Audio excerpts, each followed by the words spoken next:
Hello বন্ধুরা, দেখো চলে এসেছি আজকে একটা নতুন ভিডিও নিয়ে। কি ভিডিও বলো তো? আসলে আমি আমার বাবার বাড়ি থেকে আসার সময় আমাদের এখানে দেখো হরিচাঁদ গুরুচাঁদের যে একটা মাঠ আছে, সেই মাঠে মেলা হচ্ছিল আর কি। কালী পুজোর প্রোগ্রাম ছিল, তো কালী পুজো শেষ হয়ে গেছিলো, তো তার পরের দিনই প্রোগ্রাম ছিল। তো এখানে ভালো ভালো সমস্ত আর কি আর্টিস্টদের নিয়ে আসে। তো যাই হোক, আমাকে চলে আসতে হলো। বাড়ি থেকে সবাই বারণ করছিল থেকে যাওয়ার জন্য, কিন্তু কী করবো বলো, তাও বাড়িতে চলেই আসতে হলো।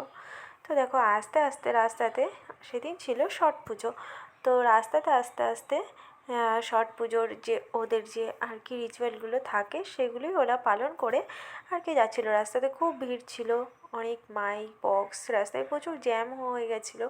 ওইটুকুনি রাস্তা পার করতে, মানে চূর্ণী নদীর ওখানে আসতে প্রায় আমার 1 থেকে 1.5 ঘন্টা লেগে গেছে।